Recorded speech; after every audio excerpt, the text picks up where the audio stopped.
The ruling elite think you're stupid. As a matter of fact, they're counting on it. When they wanted to invade Iraq, the excuse was weapons of mass destruction. Turns out those weapons didn't exist. Oops. When they wanted to topple Libya, they told you Gaddafi was murdering civilians. Turns out these civilians were CIA-backed jihadists. Minor detail.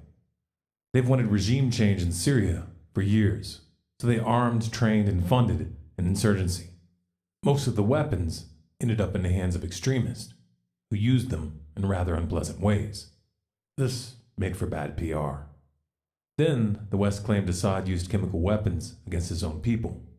They said they had proof before there was even time for an investigation. That proof, unfortunately, was classified. So, of course, we can't see it. A lot of this stuff is classified at this point, so those things we're going to hold pretty close to the vest. How convenient. They've tried the poison gas angle several times now.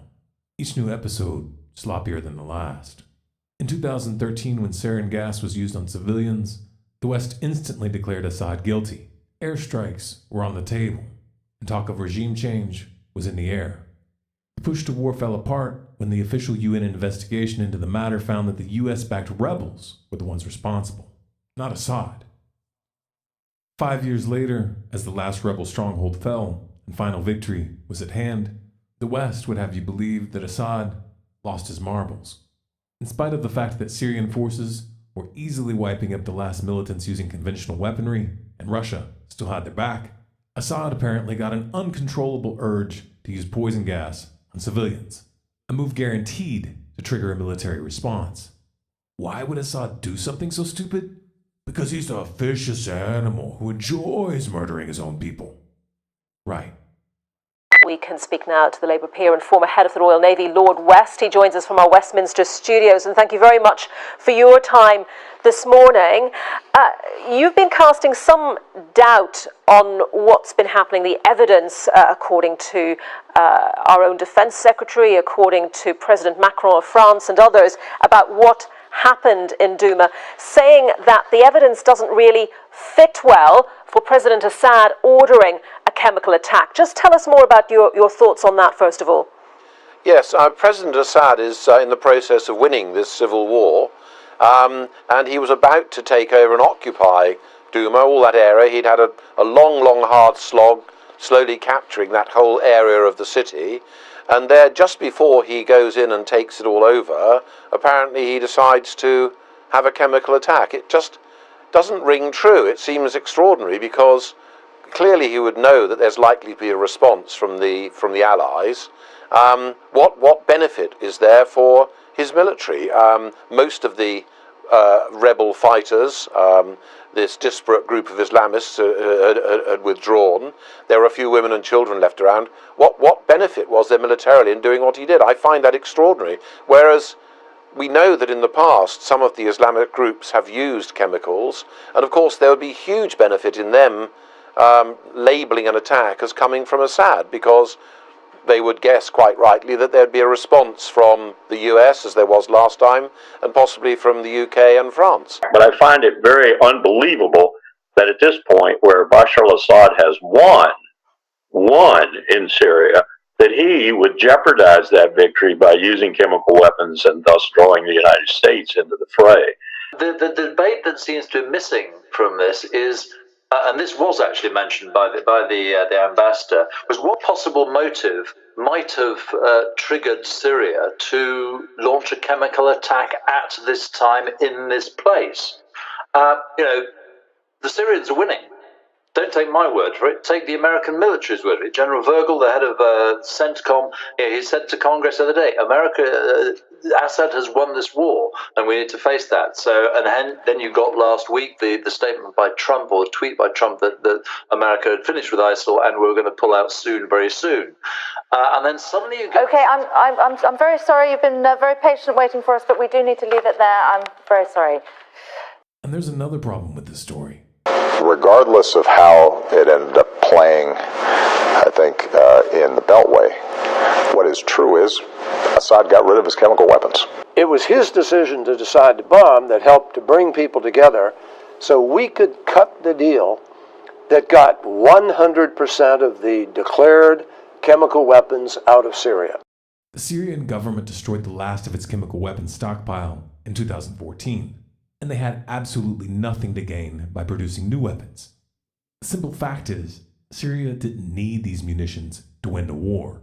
They had the full support of the Russian military. The rebels, on the other hand, did have chemical weapons and had every incentive to use them. The U.S. Department of State admitted that al-Nusra had these weapons in a travel advisory released in October of 2017. The Russian Foreign Ministry warned in February of 2018 that they had intelligence indicating that al-Nusra was in the process of planning another chemical provocation. This warning was, of course, ignored. Then there's also the fact that numerous reporters who visited the scene of the supposed attack and interviewed those who were present at the time found no evidence that any chemical attack actually took place. And here's the punchline. One of the supposed victims from the film the West is using as its evidence is in perfect health and is directly contradicting the official story. كنا بنلعبوا قالت لي أمي هلا ما في أكل لبكرة إجوا مرة غير عم عيطوا برا يعني نروح على النقطة دغري رحنا على النقطة ما لقيت غير زلمة تناولني وكت علي ماي. The West lied about Iraq. They lied about Libya. They are lying about Syria. And this is just the beginning. They'll keep using the same formula as long as you keep falling for it. So I went downstairs just to say hello to some of the people on the joint staff who used to work for me, and one of the generals called me in. He said, "Sir, you got to come in and talk to me a second." I said, "Well, you're too busy." He said, No. He says, "We've made the decision. We're going to war with Iraq." This was on or about the 20th of September. I said, "We're going to war with Iraq. Why?" He said, "I don't know." He said, "I guess they don't know what else to do." So I said, "Well, did they find some information connecting Saddam to Al-Qaeda?" He said, No. He says, "There's nothing new that way. They've just made the decision to go to war with Iraq." He said, "I guess it's like we don't know what to do about terrorists, but we've got a good military and we can take down governments." And he said, "I guess if the only tool you have is a hammer, every problem has to look like a nail." So I came back to see him a few weeks later, and by that time we were bombing in Afghanistan. I said, "Are we still going to war with Iraq?" And he said, "Oh, it's worse than that." He said, he reached over on his desk, he picked up a piece of paper, and he said, I just got this down from upstairs, meaning the Secretary of Defense's office today, and he said, "This is a memo that describes how we're going to take out 7 countries in 5 years, starting with Iraq and then Syria, Lebanon, Libya, Somalia, Sudan, and finishing off Iran." When the powers that be want to start a war, they never declare their real motives or intentions. Doing so would undermine domestic support, weaken morale within the military, and invite an international backlash. Instead, they follow a tested and proven template designed to hijack human instinct. First, the public must be conditioned to view the target as a threat. This is accomplished by coordinating narratives via media and political puppets. Do you have any people being paid by the CIA who are contributing to a major circulation American journal? We do have people who submit pieces to American journals. Do you have any people paid by the CIA who are working for television networks? This, I think, gets into the kind of getting into the details, Mr. Chairman, that I'd like to get into in executive session. At CBS, we had been contacted by the CIA. As a matter of fact, by the time I became the head of the whole News and Public Affairs operation in 1954, the ships had been established, and I was told about them and asked if I'd carry on with them. The enemy is framed as an arch-villain. Their crimes built up, exaggerated, and woven with total fiction. Repetition is used to etch that image into the mind of the masses. While I was there, I saw the Iraqi soldiers come into the hospital with guns. They took the babies out of the incubators. Took the incubators and left the children to die on the cold floor. I myself buried 40 newborn babies that had been taken from their incubators. Kids in incubators, and they were thrown out of the incubators. If a proper enemy does not exist, one can be created. Today's freedom fighters often serve as tomorrow's boogeyman. The U.S. backing and subsequent destruction of the Taliban in Afghanistan and Saddam Hussein in Iraq are prime examples. I mean, let's remember here, the people we are fighting today, we funded 20 years ago.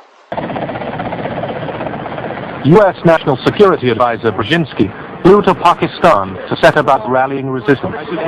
He wanted to arm the Mujahideen without revealing America's role. On the Afghan border near the Khyber Pass, he urged the soldiers of God to redouble their efforts. We know of their deep belief in God, and we are confident that their struggle will succeed. That land over there is yours. You'll go back to it one day because your fight will prevail and you'll have your homes and your mosques back again because your cause is right and God is on your side. To get their war, those in power need an excuse to attack. Military aggression must be promoted as an act of self-defense, retaliation, or humanitarian intervention. This can be accomplished by fabricating an attack and blaming it on an enemy, intentionally provoking the enemy into a response, or by justifying preemptive strikes as the only way to prevent an atrocity. Finally, public support is consolidated with the crusade mythology, a narrative that presents the aggressors as fighting for a higher ideal or greater good, with war defined as the means to that end. A war of aggression becomes spreading democracy, fighting terrorism, or bringing civilization to savages.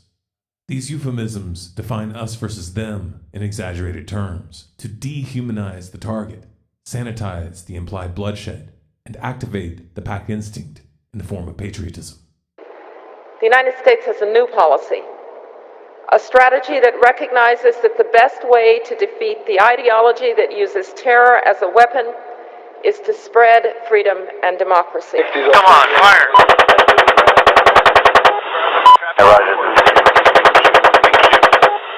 In Iraq, a dictator is building and hiding weapons that could enable him to dominate the Middle East and intimidate the civilized world. Those weapons of mass destruction got to be somewhere.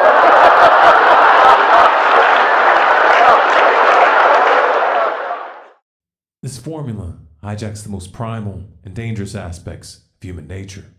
Outgroup becomes a mortal enemy, a problem which must be dealt with imminently. Either you are with us or you are with the terrorists. Reaction is shaped by defining the boundaries of debate. Should the president order a limited strike or a full invasion? Was 100 bombs enough, or did this show a lack of resolve? One way or the other, the solution is always war. The way you eliminate the North Korean nuclear program is to eliminate North Korea. If there's going to be a war to stop him, it will be over there. If thousands die, they're going to die over there. They're not going to die here. The list goes on and on of the threats that we have made to the Iranians, and so far, no action. George Shultz, my favorite Secretary of State in all the world, once said his Marine drill instructor told him, never point a gun at somebody unless you're ready to pull a trigger. We keep pointing the gun. We haven't pulled a single trigger yet, and it's about time that we did. The ruling elite think you're too stupid to put two and two together. They think you're too cowardly and apathetic to call them out. It's up to you to prove them wrong. If you want more people to hear this message, take a moment and share it with someone you know.